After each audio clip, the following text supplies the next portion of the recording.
Myself Shiri Sarvaiya from S Clinics. Since 18 year plus હું આ skin અને hair care ઇન્ડસ્ટ્રીમાં વર્ક કરું છું. કોઈની સેન્સિટિવ છે, કોઈની ડ્રાય છે, ઓઇલી છે, that is a types of skin. Skin અને હેર કેર રિલેટેડ ખાસી ડિટેલમાં વાત કરશું, જાણશું એમના કન્સર્ન. અત્યારે ઘરનું જમવાનું જ નથી જમાતું, બીજું બધું ખવાય છે. યંગસ્ટર્સમાં એક્ને પ્રોબ્લેમ એકદમ કોમનલી જોવામાં આવી રહ્યો છે. જે હોર્મોન્સ ઇમ્બેલેન્સ થવું, નાના છોકરીઓમાં અત્યારે બહુ જલ્દી મેન્સીસ આવી જતા હોય છે. And the reason we can say કે લાઇફસ્ટાઇલ સ્ટ્રેસ, ત્યારે જે એજિંગ સ્કિનની 45 પ્લસ એજમાં થવી જોઈએ એ 20s માં અત્યારે અમે જોઈ રહ્યા છે. મોબાઈલ જોઈને સ્ટ્રેસ આવે છે, એડ્યુકેશનના કોમ્પિટિશન જોઈને સ્ટ્રેસ આવે છે. Hair problems B majorly from stress. And the third is hormones. Hello મિત્રો, કેમ છો? હું છું સતીશ દેવડિયા. સ્વાગત છે તમારું ગુજ્જુ હેલ્ધી પોડકાસ્ટની અંદર, અને જેની ટેગલાઇન છે સંઘર્ષથી સફળતા. આજનો આપણો એપિસોડ ખરેખર એકદમ પાવરફુલ અને જબરદસ્ત રહેવાનો છે, કેમ કે આજે આપણી સાથે છે કે એવા એક્સપર્ટ જે એક સ્કિન અને હેર સ્પેશિયાલિસ્ટ છે, જે ઘણા સમયથી જ, આઈ થિંક આપણે વાત કરીએ તો 18 વર્ષનો એમનો ખુદનો બહોળો એક્સપિરિયન્સ છે. અને આજે આપણી સાથે જે છે એસ ક્લિનિકના ફાઉન્ડર, જે પોતે એક એક્સપર્ટ છે અને વધારે સમય ના લેતા તો ઘણી બધી ચર્ચા આપણે એની સાથે કરવાના છે. તો મુલાકાત કરીએ એમની. Shri Sarvaiya, S clinic expert. Hello ma'am, welcome to Gujju healthy podcast. કેમ છો? Thank you so much Satish sir. Okay, thank you. પહેલા તો હું તમારો ઘણો આભાર માનીશ, તમે મારે આ ઓપોર્ચ્યુનિટી આપી છે ગુજ્જુ હેલ્ધી પોડકાસ્ટમાં. આજે આપણે દર્શક મિત્રો સાથે સ્કિન અને હેર કેર રિલેટેડ ખાસી ડિટેલમાં વાત કરશું, જાણશું એમના કન્સર્ન, એમના જે પ્રોબ્લેમ્સ છે એના સોલ્યુશન્સ આપવાની ટ્રાય કરશું શોર્ટ એન્ડ સ્વીટમાં. ઓકે. એ રીતે આપણે આગળ વધીએ હવે. 100% મેમ, કેમ નહીં, કેમ કે આજે તમે એટલો કિંમતી સમય કાઢ્યો છે તમારો.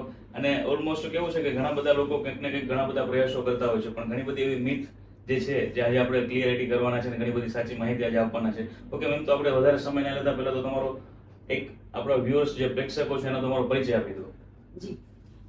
Myself Shiri Sarvaiya from S clinics. Since 18 year plus હું આ સ્કિન અને હેર કેર ઇન્ડસ્ટ્રીમાં વર્ક કરું છું. વાસ્ટ એક્સપિરિયન્સ જોડે આજે અહીંયા આવી છું, એમ હોપ અને એમ આશા લઈને કે હું તમારા લોકોને સાચામાં સાચી એડવાઇસ આપીશ અને જેટલું બનશે એટલું બેસ્ટ વેથી તમને શોર્ટ ટિપ્સ આપીશ, જેમાં તમે તમારી સ્કિન અને હેર કેર માટે હોમથી પણ અને એક્સપર્ટ એડવાઇસ લઈને પણ ગ્લોઈંગ સ્કિન અને શાઇની હેર સાથે તમે રહી શકો. ઓકે મેમ, તો મેમ ખરેખર આજે બહુ મજા આવવાની છે, કેમ કે આજે ઘણી બધી ડીપલી માહિતી લોકોને મળવાની છે, અને આઈ હોપ કે બધા લોકો એને સમજે, એને જાણે અને એના પર ખરેખર કામ કરે, કેમ કે આજે જે સોશિયલ મીડિયા બહુ પાવરફુલી ચાલી રહ્યું છે અને એના હિસાબે ઘણા બધા લોકો ઘણી બધી મિસ્ટેકો કરતા હોય છે. ઓકે મેમ, તો સર્વપ્રથમ તો મારો તમને પ્રશ્ન એવો છે કે આજના સમયની અંદર ઘણા બધા લોકો જે છે તો ખરેખર એ લોકોને સ્કિનને લઈ અને કયા પ્રોબ્લેમ્સ જે સામાન્ય છે?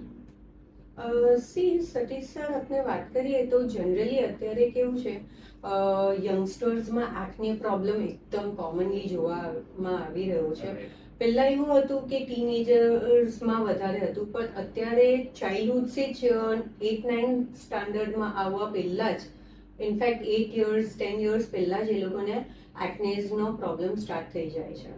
And the reason we can say કે લાઇફસ્ટાઇલ સ્ટ્રેસ. અત્યારે નાના બાળકને પણ સ્ટ્રેસ. પહેલા એવું હતું કે એકવાર કોલેજ ક્લિયર કરીએ, સ્કૂલ પછી આપણે બિઝનેસમાં આવીએ, જોબ પર આવીએ તો જ સ્ટ્રેસ આવતો હતો. અત્યારે નાના છોકરાને પણ આટલો જ સ્ટ્રેસ છે. મોબાઈલ જોઈને સ્ટ્રેસ આવે છે, એડ્યુકેશનના કોમ્પિટિશન જોઈને સ્ટ્રેસ આવે છે.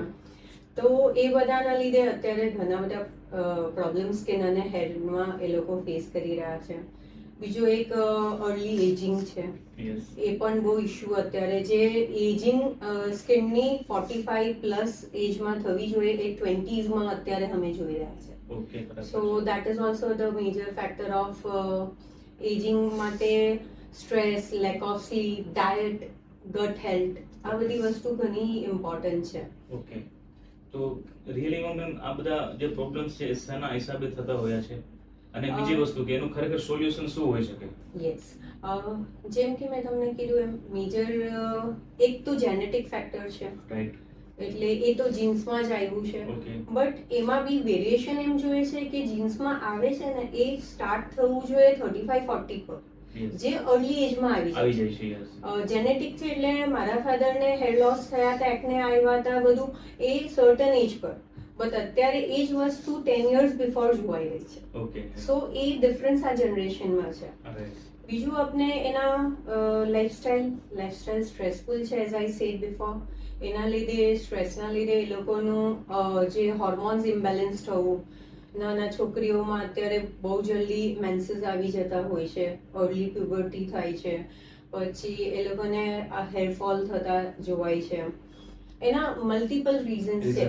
ડાયટ, પહેલા ઘરનું જ જમણ 3 ટાઈમ પ્રોપર જમવાનું હતું. યસ અત્યારે ઘરનું જમણ જ નથી જમાતું, બીજું બધું બધું ખવાય છે યસ ઓકે પ્રોપર વેમાં ખરેખર જે ખોરાક જોઈએ છે એ નથી મળતો નથી મળતો. તો Yes. That is also one of the major factor, because કે જેટલું એક્સટર્નલ છે એટલું જ ઇન્ટરનલ પણ રાઈટ ઇમ્પોર્ટન્ટ છે to give your good and healthy skin.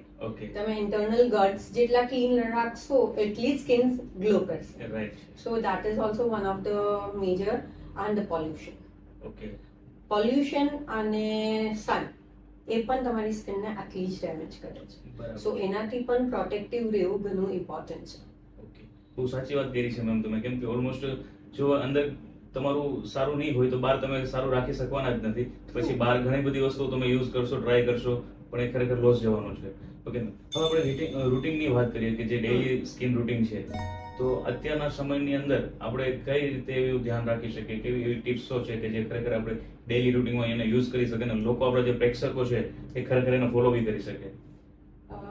Daily રૂટીનમાં સૌથી ઇમ્પોર્ટન્ટ ફર્સ્ટ પોઈન્ટ હું કવર કરીશ, ધેટ ઇઝ ક્લિન્ઝિંગ. ઓકે આપણે ઘરમાં રોજ ઝાડુ મારીએ, રાઈટ રોજ નાહીએ છે, યસ તો skin is the largest organ of the body. Yeah true. તો એને સાફ કરવું, એને ક્લીન્સ કરવું, એના પ્રોપર વે તમારી સ્કિનને જે જરૂરત છે એ જ પ્રોડક્ટથી એને ક્લીન કરવું બહુ ઇમ્પોર્ટન્ટ છે. યા સ્કિન અગર ક્લીન છે તો એ હેલ્ધી રહેશે. ફર્સ્ટ. સેકન્ડ, એને હાઇડ્રેટ રાખવી પણ આટલી જ જરૂરી છે. બીકોઝ કે નાવરડેઝ વી આર સેઇંગ એસી વગર કોઈ રહેતું નહીં, યસ અને તમે એસીમાં પણ અગર રહો છો તો તમારું પીએચ લેવલ સ્કિનનું સોક થઈ જાય છે. ઓકે સો એને મેન્ટેન રાખવું, હાઇડ્રેટ રાખવું, ઇન્ટરનલ એક્સટર્નલ. અગેન ટોપિકલી તમે મોઇશ્ચરાઇઝિંગ કરો, એપ્લિકેશન, ઇન્ટરનલ તમે જ્યુસીસ, વોટર ઇન્ટેક એ બધું બરાબરથી રાખો તો એ એક્સટર્નલ ઇન્ટરનલ હાઇડ્રેટ રહેશે. ઓકે બરાબર છે and the third most important SPF protection. SPF બી તમારે એવું નથી, લોકોને એક મેટ છે, હું તો તડકામાં જતી જ નથી તો કેમ એસપીએફ લગાવો, યસ એવું નહીં હોતું.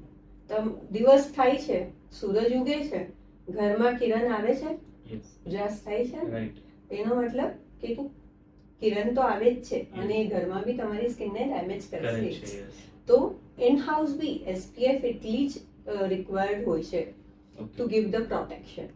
એટલે એ વસ્તુ પણ, અને એસપીએફમાં બી ઘણા બધા ડિફરન્ટ આવે, PA+, 4 એન્ડ ઓલ દેટ. તો એ એક્સપર્ટની એડવાઇસ લઈને તમારી લાઈફસ્ટાઈલ અને તમારી સ્કિન ટાઈપ પ્રમાણે રેકમેન્ડેડ એસપીએફ યુઝ કરવું જોઈએ. ઓકે સો એ યુઝફુલ રહેશે અને હેલ્પફુલ પણ રહેશે. રાઈટ બરાબર છે. તો ઘણા બધા લોકો જે વિચારે છે કે હું તો તડકામાં નથી જતો અથવા નથી જતી તો મને શું વાંધો છે, પણ રિયલીમાં મેમ એવું બી હોઈ શકે ને જે ઘરની અંદર અથવા તો ઓફિસ વર્કની અંદર કન્ટિન્યુ રહેતા હોય છે તો ત્યાં લાઇટ્સ વગેરે ફોક્સ વગેરે બી હોય છે તો એ બી આઈ થિંક એમને ડેમેજ Yes, કરતું હોય છે. એનાથી તમને એન્ટી એજિંગ બહુ ફાસ્ટ આવી જતું Right. હોય છે. તો એસપીએફ અગર અપ્લાય કર્યું હશે તો એ બી પ્રિકોશન્સ તમને મળી યસ જશે. Yes okay ma'am. તો આપણે વાત કરીએ કે ઓલમોસ્ટ ઘણા બધા લોકો જે છે કે બહારની અત્યારે દુનિયામાં જોઈએ તો ઘણી બધી પ્રોડક્ટ્સ અવેલેબલ છે Yes. અને જે સોશિયલ મીડિયા ટ્રેન્ડ ચાલી રહ્યો છે એકદમ જબરદસ્ત, તો એના હિસાબથી ઘણા બધા એવા ઇન્ફ્લુએન્સરને જોઈ અને લોકો કંઈક ને કંઈક પોતે પ્રોડક્ટ યુઝ કરતા હોય છે. તો ખરેખર એ કેટલી હાર્મફુલ હોઈ શકે, કેટલી હાનિકારક હોઈ શકે છે? સતીશ સર, આ તમે બહુ ટ્રિગર કરી દીધો છે. યસ આ ક્વેશ્ચનનો આન્સર આપવા માટે આઈ વોઝ ઈગરલી વેઇટિંગ, કેમ? બીકોઝ કે અત્યારના સોશિયલ મીડિયાના જનરેશનમાં લોકો પોતે જ ડોક્ટર બની ગયા છે. રાઈટ એન્ડ સેલ્ફ રેકમેન્ડેશન એક તો ચાલુ થઈ ગયું છે, જે જોયું ઇન્ફ્લુઅન્સ થઈ ગયા અને પરચેસ કરી લીધું. એટલે યુઝ કર્યું. મેં યુઝ કરીશ, મારે થોડુંક સારું લાગશે, હું તમને કહીશ, તમે Yes. અને હું apply ડોક્ટર બની ગઈ, તમે પેશન્ટ બની ગયા. Yes. તમે તમારા ફ્રેન્ડને કહેશો, એ થર્ડ પર્સનને કહેશે. આ સાયકલને ચાલી બ્રેક રહી છે. કરવાની છે. Yes. Because see, it's a very very important point. Skin જે વસ્તુ એટલી સેન્સિટિવ છે, એટલી ડેલિકેટ છે, how you can trust anybody. The products are non certified sometimes. Okay. कोई एना लेबलिंग नहीं होता, कोई लाइसेंसिंग नहीं होता, कोई प्रूवन एना रिजल्ट्स नहीं નથી होता. હોતા. જસ્ટ ઇન્ફ્લુઅન્સ કરે છે લોકો માર્કેટમાં, ઇન્સ્ટાગ્રામ, એફબી, યુટ્યુબ જોઈ છે અને પરચેસ કરી લે છે, and they start using, અને એના કોમ્પ્લિકેશન્સ લઈને અમારા સેન્ટર્સ પર કસ્ટમર્સ આવતા સ્ટાર્ટ થઈ ગયા છે. Okay. and we feel કે why you are playing with your skin. Right. અગર તમને સારું જ બતાવવું છે સ્કિનને, તો go to the experts, take the expert advice and do the things. સાચી વાત છે. આવી રીતે તમે પરચેસ કયા બેઝ પર તમે કરી શકો છો? પહેલા તો સેલ્ફ રેકમેન્ડેશન સ્ટોપ થવું જોઈએ. Yes. ઓનલાઈન જે વિધાઉટ લાઇસન્સિંગ પ્રોડક્ટને ઇન્ફ્લુઅન્સ કરે છે એ પણ સ્ટોપ થવું જોઈએ. Yes. અને ખરેખર બેન લાગવું યસ, બીકોઝ અનટિલ તમે વેરીફાઈ કરો, ઇન્ફ્લુઅન્સ કરો, but check the product what I am doing the influencing, yes. પછી તમે એને ઇન્ફ્લુઅન્સ કરો. રાઈટ છે. કરેક્ટ? અને આવા કેસીસને, કોમ્પ્લિકેશન્સને હીલ કરતા it takes hell of time, because કે it's not easy. Steroid base products હોય છે એ અપ્લાય કર્યા હોય પછી જે બર્ન્સ અને એના જે પિગમેન્ટેશન મિલાસમાં આવે છે, it tax sometimes a years two recover. Okay. So A damage ઘણું થતું હોય છે. એક્સપેન્સિવ કરે છે. Yes, yes. સો બેટર કે એક્સપર્ટ એડવાઇસ લો, સેલ્ફ રેકમેન્ડેશન સ્ટોપ કરી દેવું જોઈએ, અને ખાસા ડર્મેટોલોજીસ્ટ છે, સ્કિન એક્સપર્ટ્સ છે, જાઓ એમની પાસે, એડવાઇસ લો, and then do the thing for your skin and hair. બરાબર છે. મેમ તમે જે વાત કરો છો સ્ટીરોઇડ બેઝડ ઘણી બધી ક્રીમ્સ અવેલેબલ છે જ માર્કેટમાં, અને બધા લોકો આઈ થિંક યુઝ કરતા હોય છે પણ પોતાને ખબર હોતી નથી. અને પછી તમે જેમ કીધું છે એ રીતે કે પછી ઘણા બધા ડેમેજિંગ થતા હોય છે.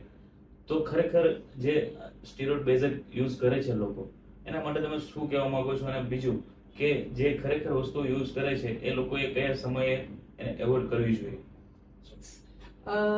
એના માટે મેં એ જ કહીશ કે તમને નથી ખબર કે what is steroid, but how you can જોઈ શકો, સમજી શકો કે આ સ્ટીરોઇડ બેઝ છે. એવા પ્રોડક્ટ તમે લગાવશો એટલે within 3 days your skin will start getting red, તો અને તમારો જે નેચરલ કલર છે within 10 days you will get 3 shade lighter than that okay. within 10 to 15 days. So લોકો ખુશ થઈ જાય છે યસ. કે વિધિન 10 days મને એટલો સારો ગ્લો Glow મળી મળી ગયો, ગયો છે. વ્હાઇટનેસ મળી ગયો, but that is harmful. Right. So immediate level per the moment તમને એમ થાય મારી સ્કિન સેન્સિટિવ થાય છે, તડકામાં જાઉં છું તો રેડનેસ આવી રહ્યો છે, that means you are on the wrong product. Immediate stop that and consult the experts. Right. એને પછી જેટલી અર્લી એજમાં એ રિકવર થઈ શકશે એટલું જેટલું તમે ડીલે યુઝ કરો છો એને રિપેર કરવું બી એટલું જ એક્સપેન્સિવ છે. ઓકે, બરાબર છે. તો કેટલા લોકો એવા હશે કે જે ખરેખર હજુ પણ આ જ સ્થિતિમાં, આ જ વેમાં ચાલી રહ્યા છે? Satishbhai, I cannot put down the number, but last 15-20 days થી ઓલમોસ્ટ મારા ક્લિનિકમાં દિવસના 2 થી 3 ક્લાયન્ટ આ કોમ્પ્લિકેશન લઈને આવે જ છે. ઓકે. તો પછી એને પાછું રિવર્સ કરી શકાય છે કે પછી થોડો સમય વધારે લેવો પડે છે? એઝ આઈ સે ડિપેન્ડ્સ Okay. એ કેટલા ડ્યુરેશન માટે એ ક્રીમ એમને યુઝ કર્યું છે, કેટલું ડેમેજ છે. ઓકે. ઇનિશિયલ લેવલ હોય છે તો અમે થોડું ફાસ્ટર વેથી એને રિપેર કરી શકીએ, રાઈટ. પણ સમટાઈમ 6 months 1 year સુધી પણ લોકોએ આ ક્રીમ યુઝ કરી છે, એન્ડ એ જે પછી ડેમેજ હોય છે ઇટ ટેક્સ ટાઈમ, બીકોઝ કે એમાં પછી અમુક લેઝર્સ બી કરવા પડે છે, topical application, sensitivity slow down કરવી પડે સ્કિનની. So that is a lengthy process again. Okay. Ma'am એક પ્રશ્ન, જો કે બધાને ખ્યાલ જ છે પણ છતાં આપણે કદાચ આપણા પ્રેક્ષકોને થોડું વધારે ડીપલીમાં માહિતી આપી કે જે ઘણા બધા યુઝર્સ છે કે જે ઘણી બધી પ્રોડક્ટ્સ યુઝ કરે છે, જે પોતા ઇન્ફ્લુએન્સરને જોઈને અથવા તો પોતાના મારા જેવા કોઈ વ્યક્તિ કોઈ યુઝ કરતા હોય ને એમને જોઈને ઘણી બધી વસ્તુઓ યુઝ કરતા હોય તો ખરેખર એ શા માટે નુકસાન કરે છે, પ્લસ આપણે એક્સપર્ટ પાસે અથવા ડોક્ટર્સની સલાહ કેમ લેવી જોઈએ, કેમ કે આપણી સ્કિન જે છે એ બી કયા તત્વોથી બનેલી છે, કઈ રીતે આપણા ઉપર કામ કરી રહી છે, એ પ્રોડક્ટ આપણા પર સુટેબલ છે કે નહીં, તો ખરેખર એ લોકોને માહિતી હોતી નથી ને યુઝ કરતા હોય છે. Yes. તો 2 થી 3 એવા પોઈન્ટ્સ તમે કહો કે જેથી આપણા વ્યુઅર્સને ખ્યાલ આવે કે એક્ઝેક્ટલી ખરેખર મારે શું યુઝ કરવું જોઈએ. જી મેઇનલી એમાં એમ જ છે કે બધાની સ્કિન ટાઈપ અલગ હોય અલગ છે, અલગ છે. રાઈટ? કોઈની સેન્સિટિવ છે, કોઈની ડ્રાય છે, ઓઇલી છે, that is a types of skin. Yes. હવે જેમ તમે કીધું, તમે કોઈ પણ પ્રોડક્ટ યુઝ કરો છો, તમને અગર સૂટ થઈ ગઈ છે, યુ ફીલ કે મારે આ પ્રોડક્ટ યુઝ કરવાથી સ્કિન પણ હેલ્ધી છે, બટ તમે જે તમારા ફ્રેન્ડને રેકમેન્ડ કરો છો એની સ્કિન અગર ડ્રાય છે and Right. If your skin is oily, તો એ પ્રોડક્ટ એને સૂટ નહીં થવાના રાઈટ છે. અને એ સાયકલ્સ ચાલુ રહી છે પછી. બરાબર છે. અને એને એની સ્કિનને જાણવા માટે એટલીસ્ટ એક્સપર્ટને કન્સલ્ટ કરવો જ પડે. અનટિલ એકવાર બી એ કન્સલ્ટ કરીને થોડું એનાલાઇઝ કરી લેશે કે મારી સ્કિન ટાઈપ આ છે, યસ. મારી સ્કિનની સેન્સિટિવિટી આ છે, એની કેર મને આ પેટર્નથી લેવાની છે, પછી એના સબસ્ટિટ્યુટ પ્રોડક્ટ્સ બી અગર એ લેશે તો એને હેલ્પફુલ રહેશે. રાઈટ, બરાબર છે.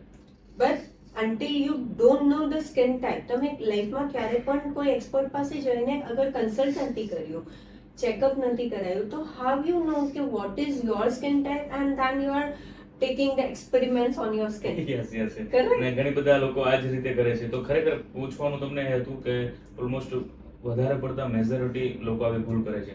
પોતાની સ્કિન ટાઈપ કઈ છે અને કઈ રીતે લોકો યુઝ કરતા હોય છે. ઓકે મેમ, આપણે સ્કિનની ઘણી બધી વાત કરી છે, આપણે હેર ઉપર થોડા જઈએ, કેમ કે ઓલમોસ્ટ બધાનો પ્રોબ્લેમ બી વધી રહ્યો છે Major problem. મેજર પ્રોબ્લેમ છે. તો ખરેખર હેર રિગાર્ડિંગ ઓલમોસ્ટ બધા લોકોના સામાન્ય પ્રશ્નો શું છે? Major is a hair fall, અને અત્યારે સેબોરિક ડર્મેટાઇટિસ પણ હેર સ્કાલ્પમાં જોવામાં આવે છે. Okay. That is a kind of access dandruff થાય અને એના આખા ફ્લેકી પોપડીઓ જેવું નીકળી જાય છે. રાઈટ. અને અર્લી એજમાં આપણને અત્યારે ઓલમોસ્ટ કહું છું ને, દિવસના એના પણ 1-2 કેસ તો અમે ડેલી એ જોઈએ છે. ઓકે. યસ. અને મેજર પ્રોબ્લેમ એનો વિન્ટર અને મોન્સૂનમાં હોય છે. ઓકે. એ સિઝનલ પણ થતું હોય છે. એઝ પર ધ વેધર એ પ્રોબ્લેમ આપણે ફેસ કરીએ છીએ. એના સોલ્યુશન અને એના રીઝનિંગ અગર કહીએ તો સેમ છે. એક તો જેનેટિક આવશે. Yes. Hair problems B majorly from stress, okay. And the third is hormones. Okay. અત્યારની લાઈફસ્ટાઈલમાં આપણે જોયું છે ઘણા ફિમેલ્સને PCOS ને અર્લી સ્ટેજ પર એ આ બધા પ્રોબ્લેમ્સ થતા હોય છે. Right. Thyroid is one of the major reason for the hair fall. Okay. Yes. So અગર આ પ્રોબ્લેમ છે તો એના સોલ્યુશન્સ એમ છે કે તમે પહેલા તમારું કોઝ ઓફ રીઝન સર્ચ કરો, and if you are on any kind of this chronic disease, પહેલા એને પણ સાથે રાખો, ટ્રીટ કરો એનું, and then work for the hair fall.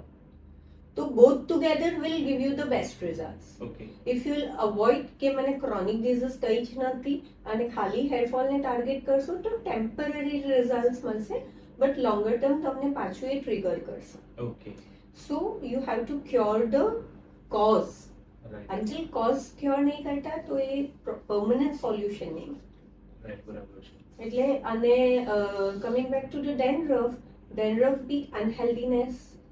એના માટે પ્રિકોશન્સ માટે તમને એક એમ હોય છે ઘણાને કે વીકમાં વન્સ પણ લોંગ હેર છે, સ્કૂલ ગોઈંગ ચાઇલ્ડ છે, તો વીકમાં એક જ વાર હેર વોશ કરશું યસ. કા 2 દિવસ કરશું. બટ સ્કૂલ ગોઈંગ ને તો એવરી ઓલ્ટરનેટ ડે વોશ કરવું જોઈએ, બીકોઝ કે સ્પોર્ટ્સ કરે છે, સ્વેટિંગ થાય છે, ડસ્ટ થાય છે. રાઈટ. રાઈટ. તો સ્કાલ્પને હેરને પણ ક્લીન રાખવું આટલું જ જરૂરી છે, જેટલું આપણે ફેસ અને બોડીને ડેલી રાખીએ બાથ છીએ. કરીને રાખીએ છીએ. યસ. રાઈટ. તો એ વસ્તુ એક ટીપ છે કે ઓલ્ટરનેટ ડે એટલીસ્ટ વોશ કરો, નોટ ડેલી, બટ ઓલ્ટરનેટ તો વોશ થવું જ જોઈએ હેર ફોલ.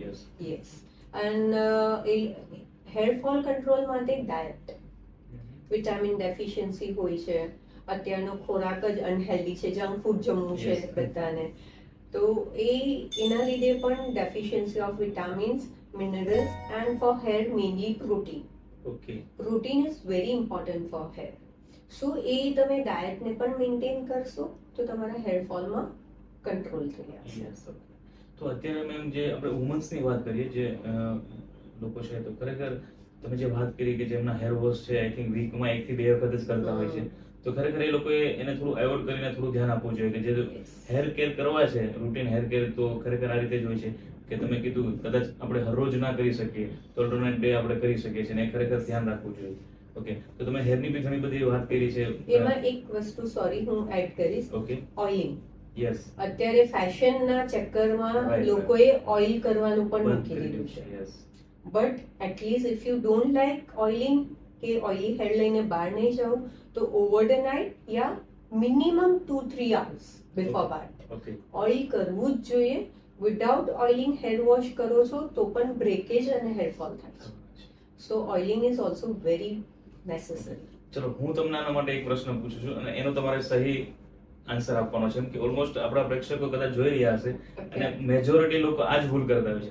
હવે તમે જેમ કીધું કે ઘણા બધા લોકો બહાર જવાના હિસાબે અથવા તો પોતાની સ્ટાઇલ લુક થોડો ચેન્જ થતો હોય છે, કે પેલું કહેવાય ને કે ઓઇલ કરવાથી ફેસ થોડું અલગ લાગતું હોય છે, દાઢીમાં લાગે દાઢીમાં લાગતા છે, યસ, આ કોમેન્ટો હોય છે. તો ખરેખર એ વસ્તુને પણ એમને છોડવી છે, કરવી નથી, અને એના હેરને પણ ખરેખર એકદમ કમ્પ્લીટલી રાખવા છે. તો ચલો જે લોકો ઓઇલ નથી કરતા, ઓઇલિંગ નથી કરતા, તો એના માટે તમે શું સોલ્યુશન આપી શકશો કે ચલો એનું ઓઇલિંગનું બી કામ પૂરું થઈ ગયું છે અને એનું જે ફેશનેબલ છે એ બી ક્લિયર થઈ ગયું છે. એક તો મેં કીધું કે બિફોર બાદ 2-3 hours અગર Yes. અપ્લાય કરી લઉં છો તો બી એ નરિશમેન્ટ આવી જશે. Okay. અને બીજું પછી પ્રોટીન ડાયટને હાઈ કરી દે. ઓકે, જો આ નથી કરવું તો આને હાઈ કરવું પડશે તમારે. યસ, તો એ ઇન્ટરનલ જે એક્સટર્નલ નથી કરવું તો એ ઇન્ટરનલી તમારા મળી જશે. મળી જશે. Right, right. એટલે કંઈક તો સબસ્ટિટ્યુટ એનું આપવું જ પડશે. કોમ્પ્રોમાઇઝ તો નહીં જ ચાલે ત્યાં. Yes. પછી ને તો હેર વગર ફરવું પડશે. બરોબર છે. યસ, યસ, બહુ સાચી તમે વાત કરી છે, અને ઓલમોસ્ટ બધા મેજોરિટી લોકો આવી ભૂલ કરતા હોય છે, કેમ કે લુકને જ્યારે ચેન્જ કરવામાં પણ એ લોકો એને ખ્યાલ નથી આવતો કે જો અત્યારે આપણે આ બધી વસ્તુઓને કરશું તો આવનારા સમય આપણા માટે તો બહુ તકલીફવાળું જશે. અને અત્યારના પીરિયડમાં પાછા એટલા બધા હાઈ કેમિકલ બેઝ થેરેપીઝ અને ટ્રીટમેન્ટ્સ હેરમાં આવી ગયા છે which is also damaging your hair. ભલે આયનિંગ, રિબોન્ડિંગ, કેરેટિંગ, સ્મૂથનિંગ, સ્પા, ઘણી બધી વેરાયટીઝ છે. આપણે એમ નથી કહેતા કે ફેશન છોડી દો, ના, but any post care proper રાખો. હોવી જોઈએ. યસ, બરાબર. યસ, અગર જો પોસ્ટ કેર બરાબર હશે તો પછી તમે તમારું ફેશનને પણ મેનેજ કરી શકશો. રાઈટ, બરાબર છે. બટ ઓનલી ફેશન જોશો અને એની પછી પાછળની જે કેર કરવાની છે એ નહીં કરતા તો પછી લોંગર ટર્મમાં ડેમેજ છે. યસ, યસ, સરસ, સાચી વાત છે. Okay ma'am, thank you so much, તમે ઘણી બધી રસપ્રદ માહિતીઓ આપી, અને એક્ઝેક્ટલી ખરેખર બધા લોકો ક્યાંક ને ક્યાંક ઘણી બધી એવી મિસ્ટેકો કરતા હોય, ખબર હોવા છતાં બી કરતા હોય છે, પણ આજે તમે બહુ સાચી અને એકદમ સરળ ભાષામાં ક્લિયરિટી આપેલી છે, અને કદાચ હવે બી જો આપણા પ્રેક્ષકો, જે આપણા યુઝર છે, એ ખરેખર જો ના સમજે તો એના માટે બહુ તકલીફવાળી વસ્તુ છે. મારી ઉમ્મીદ એ જ છે, અને આજે હું અહીંયા એટલે જ આવી છું કે મારો જે મેસેજ છે એ જ છે લોકો સુધી કે તમારી સ્કિન અને હેર કેર કોઈ રોકેટ સાયન્સ નથી. યસ, સિમ્પલ છે. બેઝિક ડેલી કેર કરશો, ડાયટ મેન્ટેન કરો, બેઝિક ક્લિન્ઝિંગ કરો, પ્રોટેક્શન રાખો, ધેટ્સ ઇટ.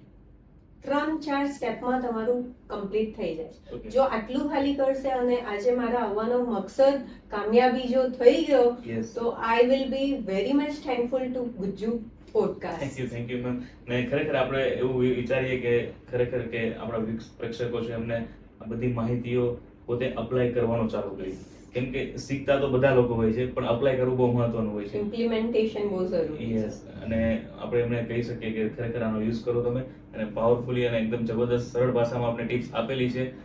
આના માટે આપણે જવું પડતું હોય છે એક્સપર્ટ પાસે, અને એમની એક કન્સલ્ટ ફી ચૂકવવી પડતી હોય છે, પણ અહીંયા આપણે ફ્રીમાં મળેલું છે, તો ખરેખર આનો લાભ લેજો. અને વધારે સમય ના લેતા હું તમને એક ખાસ વાત કરીશ કે જે મેમ છે, જે એક્સપર્ટ છે સ્કિન અને હેરના, તે ખરેખર સ્ટેશનથી લઈ અને ચોક બજાર સુધીમાં એક એસેન્થિક ક્લિનિક છે. ખરેખર આટલા એરિયાની અંદર કોઈ પણ તમને જોવા નહીં મળશે. એકવાર વિઝિટ ખરેખર કરજો, કેમ કે તમને મજા આવશે. ઘણી બધી સારી એવી એકદમ સિમ્પલ ટ્રીટમેન્ટ બી મળવાની છે, અને સાચી માહિતી મળવાની છે. તો જે આપણા એક્સપર્ટ છે સિરી સરવૈયા, તમને મુલાકાત કરજો, એમની પાસે ઘણી બધી તમને માહિતી મળશે. Okay, thank you so much. ફરી મળીએ નવા એપિસોડમાં, નેક્સ્ટ એપિસોડમાં નવા ગેસ્ટ સાથે. ત્યાં સુધી ખુશ રહો, મસ્ત રહો અને હેલ્ધી રહો.